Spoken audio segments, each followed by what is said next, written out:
الحمد لله رب العالمين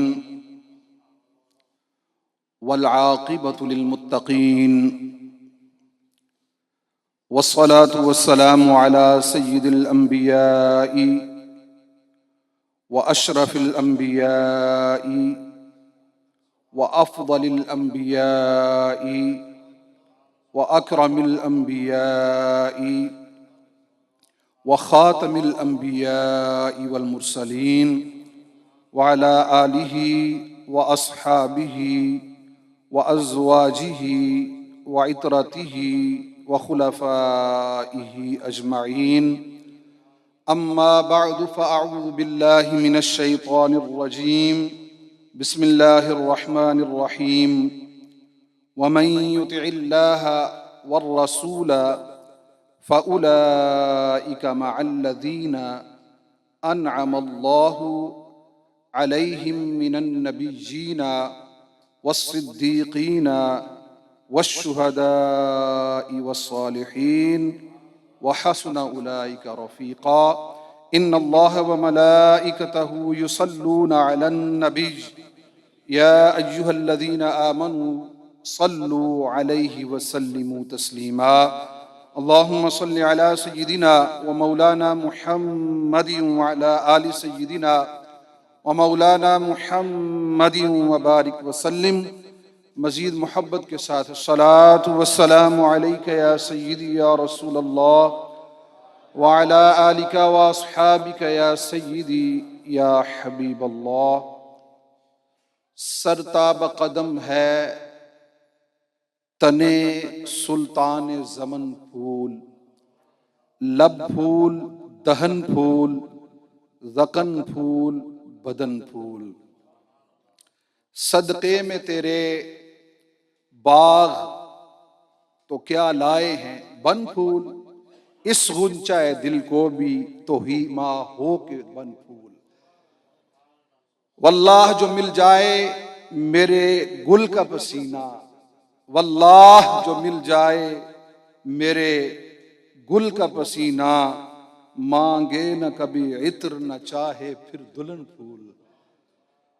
کیا بات رضا اس چمنستان کرم کی، کیا بات رضا اس چمنستان کرم کی، زہرا ہے کلی جس میں حسین اور حسن پھول. اور اگر اعظم چشتی مرحوم ان کی زبان سے میں عرض کروں تو وہ کہتے ہیں والفجر ہے رخسار تو والشمس جبی ہے.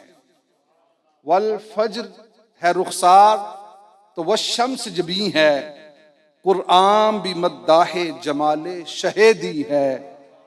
ہم سر کوئی اس قامت زیبا کا نہیں ہے، ہم سر کوئی اس قامت زیبا کا نہیں ہے، ایسا کوئی محبوب نہ ہوگا نہ کہیں ہے، ایسا کہیں محبوب ہوگا نہ کہیں ہے.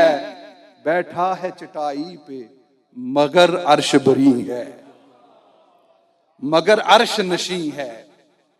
اللہ تبارک و تعالی جل جلالہ وعم نوالہ وأعظم شانہ کی حمد و ثنا کے بعد نبی مکرم، نبی محترم، نبی محتشم، دستگیر دو جہاں والی بے کساں احمد مجتبیٰ جناب سیدنا محمد مصطفیٰ صلی اللہ تعالی علیہ وآلہ وسلم کی بارگاہ اقدس میں ہدیہ درود و سلام پیش کرنے کے بعد میرے نہایت ہی واجب الاحترام بزرگوں، دوستوں اور عزیز بھائیوں، آج ہم جس محفل و مجلس میں موجود ہیں وہ ہے محفل میلاد مصطفیٰ صلی اللہ تعالی علیہ وآلہ وسلم.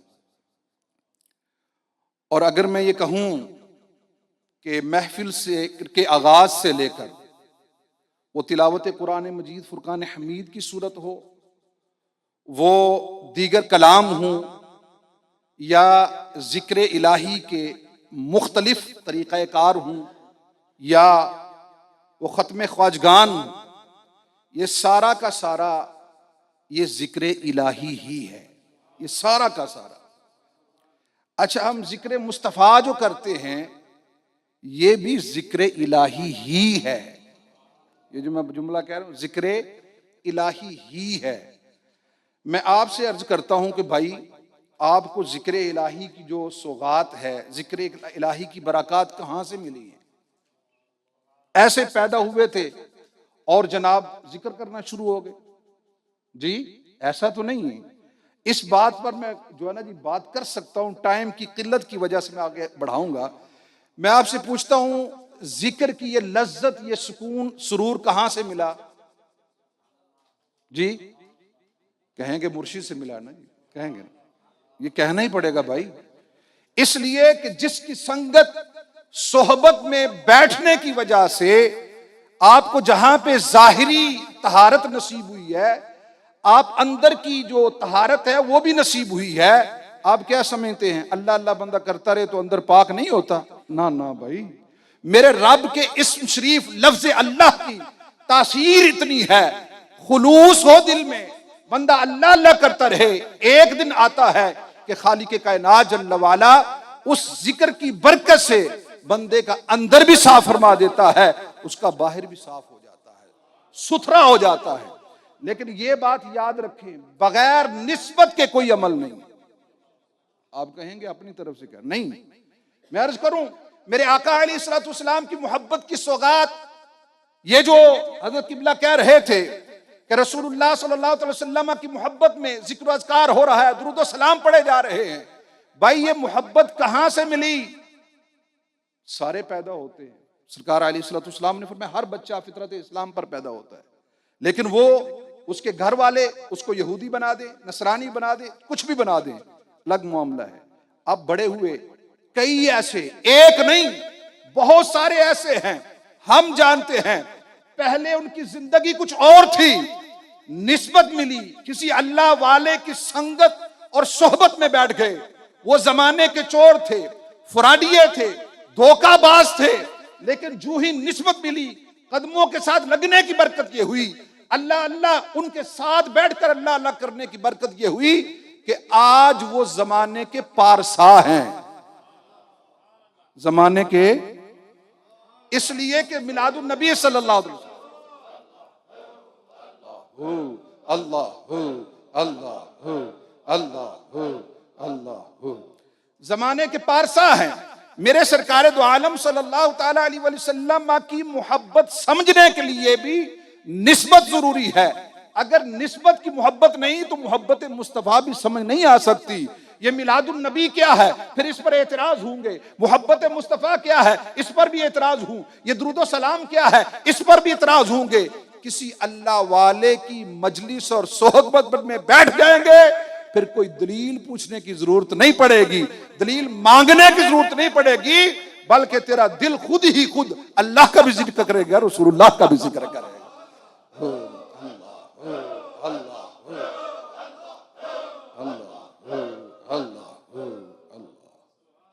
آپ کہیں فاضل بریلی کے میں نے اشعار پڑھے ہیں، اعظم چشتی کے میں نے اشعار پڑھے ہیں، ان سے جا کر پوچھ لیں حضور یہ کیسے نصیب ہو گیا؟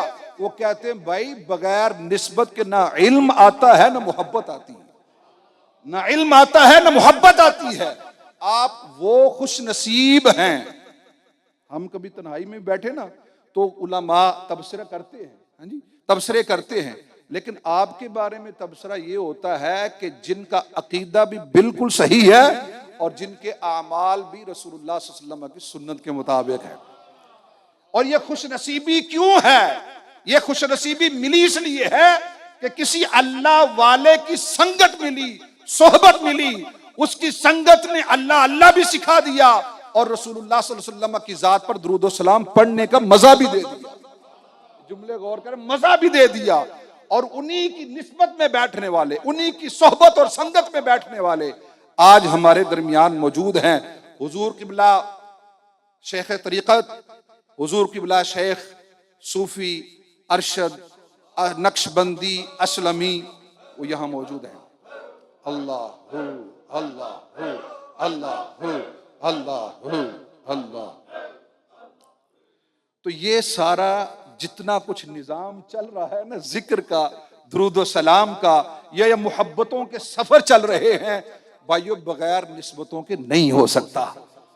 آپ دل صاف کر کے آ جائیں، یا یوں کہہ لیں کہ آپ بس آ جائیں، دل صاف کر کے آ جائیں یا بس آ جائیں، خالق کائنات جل وعلا سنگت، صحبت اور نسبت کی برکت سے وہی رنگ چڑھا دے گا جو اللہ والوں کا ہوتا ہے۔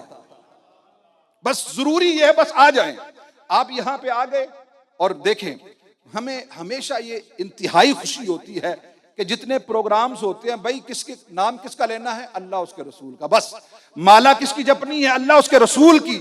ہم خوش نصیب ہیں، آپ خوش نصیب ہیں، اس پر فتن اور پر آشوب دور کے اندر ایسے اللہ والے اور دیار غیر میں ایسے اللہ والے موجود ہیں کہ جن کے پاس بیٹھنے سے بندے کا قلب بھی ذکر الہی کرتا ہے، دل و دماغ بھی ذکر الہی میں مصروف ہو جاتے ہیں۔ بات ہوگی، یہ حقیقت پر مبنی میں نے جملے کہے ہیں، کوئی تعریف میں نے ایکسٹرا نہیں کی، نہ مبالغہ کیا کوئی یہ سمجھے کہ حضرت قبلہ صوفی صاحب، شیخ صاحب، پیر و مرشد موجود ہیں تو ان کی موجودگی میں یہ کہہ رہے ہیں، نہیں، یہ کہنا ضروری ہوتا ہے۔ ویسے بھی سرکار دو عالم صلی اللہ علیہ وسلم کا فرمان ہے، لم یشکر الناس لم یشکر اللہ، جو لوگوں کا شکریہ ادا نہیں کرتا وہ اللہ کا شکریہ ادا کس طرح کر سکتا ہے؟ تو ہم حضرت کا شکریہ ادا کرتے ہیں کہ حضور آپ نے لوگوں کے دلوں کو دنیا کی گندگی سے موڑ کر مصطفیٰ، مدینے والے مصطفیٰ کی طرف موڑ دیا۔ یا رسول اللہ، حق چاہے یا علی مرشد جی، ہو اللہ، ہو اللہ، ہو اللہ، ہو اللہ، ہو اللہ، ہو اللہ، ہو اللہ، ہو اللہ۔ اور پھر علماء ربانیین کو بلا کر الحمدللہ ہم اپنی آنکھوں سے دیکھتے ہیں جتنے پروگرامز ہوتے ہیں اس کے اندر علماء ربانیین کو ہی بلایا جاتا ہے۔ دور حاضر میں بڑے فتنے، میں ان کی طرف اشارہ بھی نہیں کرنا چاہتا، لیکن ان تمام فتنوں سے بچا کر، ان تمام فتنوں سے اور تمام آزمائشوں سے بچا کر خالصتاً اللہ اس کے رسول کی محبت دلوں میں انڈیل دینا، یہی تو سب سے بڑا کمال ہے۔ آج ہمارے لوگ کبھی کبھی کرامات پوچھنا شروع ہو جاتے ہیں، تو میں نے کہا میرے مصطفیٰ کریم صلی اللہ تعالی وسلم کی احادیث آپ دیکھیں نا، پتہ یہ چلتا ہے کہ استقامت فی الدین سب سے بڑی کرامت ہے۔ استقامت فی الدین سب سے بڑی کرامت ہے۔ اگر آپ کو ایسا مرشد مل گیا جس کی نماز مصطفیٰ کریم صلی اللہ علیہ وسلم کی نمازوں جیسی، بلا تمثیل کہہ رہا ہوں، سنت، لباس مصطفیٰ کریم صلی اللہ علیہ وسلم جیسا، چہرہ مصطفیٰ کریم صلی اللہ علیہ وسلم جیسا، سنت رسول اللہ صلی اللہ علیہ وسلم کے پیکر ہیں، تو پھر اور کیا چاہیے آپ کو؟ اس سے بڑھ کر کرامت کیا چاہیے؟ اور میں نے حضور سیدنا غوث پاک رضی اللہ تعالیٰ عنہ کے دربار اقدس، آپ کا جو چلہ گاہ شریف، وہاں پہ میں نے آپ کے ہاتھوں کا لکھا ہوا ایک مخطوطہ پڑھا جہاں پہ آپ نے یہ جملہ لکھا ہے، الاستقامت خیر من الف کرامہ۔ اللہ اکبر! میں حیران رہ گیا کہ سیدی حضور غوث پاک نے تو بات ہی ختم فرما دی، فرمایا الاستقامت فی الدین، دین پر استقامت یہ کرامت سے اوپر نہیں ہے بلکہ خیر من الف کرامہ۔ لوگوں میرے نزدیک، عبد القادر کے نزدیک 1000 کرامت سے بھی زیادہ بڑھ کر ہے۔ کوئی آپ کو 1000 کرامت دکھائے نا، اور دوسری طرف وہ شیخ کامل ہو جو دین پر استقامت کے ساتھ ڈٹا ہوا ہے، آپ سمجھ لیجئے کہ وہ شیخ ان 1000 کرامتوں دکھانے والے سے افضل اور اعلیٰ ہے۔ بس میرا جو مقصد تھا وہ میسیج دینے کا وہ یہی ہے، آئیے انہی کی موجودگی میں جنہوں نے آپ کو وہ محبتیں پلائی ہیں۔ اور میں اگر آگے چلوں تو ایک تو جو ہے نا جی اعظم چشتی مرحوم، ان کا کلام پڑھا، پھر ایک ڈاکٹر اقبال نے بھی کمال کر دیا ہے، ہاں جی ڈاکٹر اقبال نے، اور عقیدہ بھی بیان کر دیا ہے۔ اللہ اکبر! وہ کہتے ہیں کہ سوز صدیق و علی از حق طلب، وہ ٹھہرے ہی نہیں ہے نیچے کہیں، کہتے ہیں سوز صدیق و علی از حق طلب، ذرہ عشق نبی از حق طلب۔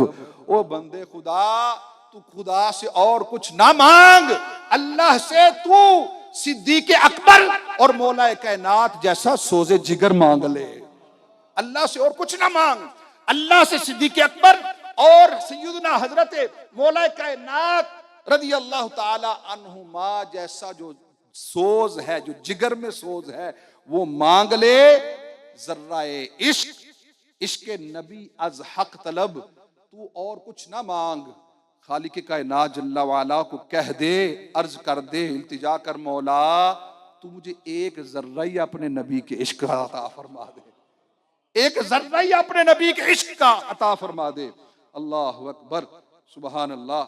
دہد عشق، دہد حق عشق احمد، بندگانے چیدہ خود را، بخاصاں شاہ می بخشد نوشدائے خود را۔ اس کو میں نے میلاد شریف کے جلوس پر آپ کے سامنے رکھا تھا، آپ یقین فرمائے جب جب پڑھتا ہوں نا ایسا لگتا ہے عشق تازہ ہو رہا ہے، مزید مل رہا ہے۔ کہتا ہے کہنے والے نے بڑا کمال لکھا ہے، وہ کہتا ہے کہ دیکھو نبی صلی اللہ علیہ وسلم کا عشق جو ہے نا، اللہ اپنے پسندیدہ چنیدہ چنے ہوئے لوگوں کو عطا فرماتا ہے۔ کن کو عطا فرماتا ہے؟ چنے ہوئے لوگوں کو عطا فرماتا ہے۔ یہ مت خیال کرنا عشق نبی کی سوغات مل گئی تو ایسا ہی مل گئی، نہیں۔ کہتے ہیں کہ مثال بلا تمثیل ہے، تشبیہ بھی نہیں ہے۔ کہتے ہیں کہ بادشاہ جب بھی کسی کو اپنا جھوٹا دیتا ہے نا، بادشاہ اپنا کسی کو جب جھوٹا دیتا ہے تو کسی دور والے کو نہیں دیتا بلکہ اپنے کسی خاص کو دیتا ہے۔ وجہ کیا؟ بادشاہ جانتا ہے کہ میں کسی خاص کو دوں گا، وہ جس محبت کے ساتھ میرا جھوٹا پیے گا، اور وہ جانتا ہے کیونکہ وہ بادشاہ ہے۔ فرمایا مثال بلا تمثیل ہے کہ خالق کائنات جل وعلا تو بادشاہوں کا بھی بادشاہ ہے، بادشاہوں کا بھی بادشاہ ہے۔ دہد حق عشق احمد را، احمد بندگانے چنیدہ را، خالق کائنات جل وعلا بھی اسی طرح وہ بادشاہوں کا بادشاہ جب بھی کسی کو عشق احمد کی سوغات دیتا ہے تو پہلے اس کو چنتا ہے، پھر عشق مصطفیٰ عطا فرماتا ہے۔ پہلے وہ رب کی بارگاہ میں چنا جاتا ہے، پھر عشق مصطفیٰ اسے دیا جاتا ہے۔ آپ جو عشق مصطفیٰ کی بات کرتے ہیں ایسے نہیں، پہلے چنے گئے ہیں، پھر عشق مصطفیٰ کی جو ہے نا جی خیرات آپ کو پلائی گئی ہے۔ میرے آقا علیہ الصلوۃ والسلام پر اترنے والا کلام جو ہے، میں بس اسی پر بات کو مکمل کر رہا ہوں۔ وَمَن يُطِعِ اللَّهَ وَالرَّسُولَ فَأُولَٰئِكَ مَعَ الَّذِينَ أَنْعَمَ اللَّهُ عَلَيْهِم مِّنَ النَّبِيِّينَ وَالصِّدِّيقِينَ وَالشُّهَدَاءِ وَالصَّالِحِينَ وَحَسُنَ أُولَٰئِكَ رَفِيقًا۔ پیارے آقا علیہ الصلوۃ والسلام کے ایک صحابی ہیں، میں متون چھوڑ رہا ہوں، 3 حدیثیں میرے سامنے تھی، چونکہ وقت کی قلت ہے بس میں بات کو مکمل کرنا چاہتا ہوں۔ پیارے آقا علیہ الصلوۃ والسلام ایک صحابی ان سے ملے، ما غیر لونک، رسول اللہ صلی اللہ علیہ وسلم نے اس سے سوال کیا، اے میرے پیارے تیرے رنگ کو کیا ہوا ہے؟ تیرا رنگ جو ہے چہرے کا بتاتا ہے تو پریشان ہے، کیا ہوا ہے؟ تو وہ عرض گزار ہوئے، یا رسول اللہ صلی اللہ علیہ وسلم نہ کوئی بیماری ہے، نہ کوئی تکلیف ہے، نہ کوئی درد ہے، بس ایک بات سوچتا ہوں آقا یا رسول اللہ صلی اللہ علیہ وسلم، یہ دنیا ہے، دنیا میں جب چاہتے ہیں ہم، دیکھیں نا وہ کتنی آنکھیں خوش نصیب ہیں یار، آج لوگ تو بڑی بڑی عجیب باتیں کرتے ہیں ان کے متعلق، مجھے بتاؤ نا ان آنکھوں سے بھی بڑھ کر دنیا میں کوئی آنکھیں حسین ہوگی جو ہر وقت جب چاہتے تھے چہرہ والضحیٰ کی زیارت کر لیتے تھے؟ کیسی پیاری آنکھیں تھی صحابہ کرام، کہتے یا رسول اللہ صلی اللہ علیہ وسلم بس جب دل چاہتا ہے، وحشت ہوتی ہے، تکلیف ہوتی ہے، فوراً آپ کی بارگاہ میں آتا ہوں، جب آپ کا چہرہ انور دیکھتا ہوں تو دل کو تسکین مل جاتی ہے، جس کی تسکین سے روتے ہوئے ہنس پڑے اس تبسم کی عادت پہ لاکھوں سلام۔ میرے آقا علیہ الصلوۃ والسلام کی مسکراہٹ دیکھی، دل کی تشنگی پیاس بجھ گئی۔ آقا یا رسول اللہ صلی اللہ علیہ وسلم میں سوچتا ہوں کہ جب قیامت کا معاملہ ہوگا تو کچھ لوگ تو جنت میں چلے جائیں گے، تو میں یہ سوچتا ہوں آقا آپ کا تو مرتبہ ہی بہت بلند ہوگا، پہلے صالحین ہیں، پھر شہداء ہیں، پھر صدیقین ہیں، پھر نبی ہیں، پھر نبیوں میں رسول ہیں، پھر اولو العزم رسول ہیں، جا کر مرتبہ آپ کا سب سے بلند ہے۔ آقا میں پریشان ہو گیا ہوں کہ قیامت کے دن جب جنتی جنت میں چلے جائیں گے تو وہ آپ کا دیدار کریں گے، جو آپ کے قریبی وہ تو آپ کو ملنے گے، آپ کا تو رینک بڑا ہائی ہوگا، میں کیسے آپ کی زیارت کروں گا؟ آقا بس مجھے یہ چیز کھائے جا رہی ہے، اگر تو میں آپ جنت تک نہ پہنچا تو پھر تو میں دیدار سے محروم رہ جاؤں گا. اگر میں جنت میں پہنچ بھی گیا تو یا رسول اللہ صلی اللہ علیہ وسلم میں آپ کا دیدار کیسے کر پاؤں گا؟ دیکھو محبت کا اظہار کرنے والا یہ ہے. تکلیف میں مصطفیٰ کا صحابی ہے. رسول اللہ صلی اللہ علیہ وسلم کی اگر زبان ابھی کھلی نہیں ہے، خالق کائنات جل وعلا نے اپنے عرش اعظم سے قرآن نازل فرما دیا. فرمایا محبوب ان کو فرما دیں وَمَن يُطِعِ اللَّهَ وَالرَّسُولَ فَأُولَٰئِكَ مَعَ الَّذِينَ أَنْعَمَ اللَّهُ عَلَيْهِمْ مِنَ النَّبِيِّينَ وَالصِّدِّيقِينَ وَالشُّهَدَاءِ وَالصَّالِحِينَ وَحَسُنَ أُولَٰئِكَ رَفِيقًا. اے میرے محبوب ان کو فرما دیں اپنے صحابی کو، پیارے کو، محبت کرنے والے کو غم نہ کھائے. وَمَن يُطِعِ اللَّهَ وَالرَّسُولَ، بس شرط یہ ہے کہ تو اطاعت اور فرما برداری اللہ اس کے رسول کی کر لے. پھر ہوگا کیا؟ فَأُولَٰئِكَ مَعَ الَّذِينَ أَنْعَمَ اللَّهُ. اللہ کریم ان تمام کو، پیروکار جتنے بھی ہیں سب کو وہی انعام عطا فرمائے گا جو نبیوں کو دے گا، جو صدیقوں کو دے گا، جو شہیدوں کو دے گا، جو صالحین کو دے گا. اور فرمایا وَحَسُنَ أُولَٰئِكَ رَفِيقًا. دیکھو تو صحیح پیارے کتنے ہیں یہ ساتھی پیارے کتنے ہیں. بس شرط یہ ہے کہ اللہ اور اس کے رسول کی فرما برداری میں بندہ اپنے آپ کو مستعد کر لے، اپنے آپ کو تیار کر لے. ویسے بھی رجب کا مہینہ ہے، شعبان آنے والا ہے، پھر رمضان ہے. اپنی تیاری کر لیجئے. اللہ تعالیٰ کی بارگاہ میں دعا کریں خالق کائنات جل وعلا یہ نسبتیں سلامت رکھے جن نسبتوں نے ہمیں محبت مصطفیٰ کے جام پلائے ہیں اور محبت الہی کی چاشنی عطا فرمائی ہے. اللہ تعالیٰ حضور قبلہ کو لمبی عمر نصیب فرمائے. جتنے سٹیج پر موجود ہیں یہ پیارے نورانی چہرے، اللہ کریم ان کو سلامت رکھے، آپ کو بھی سلامت رکھے. ہمیں آقا علیہ السلام کی محبت میں اکٹھا رکھے اور آقا علیہ السلام کی محبت میں قیامت کے دن سرکار کے لواء الحمد چلے ہمیں جگہ نصیب فرمائے. وما علینا الا البلاغ.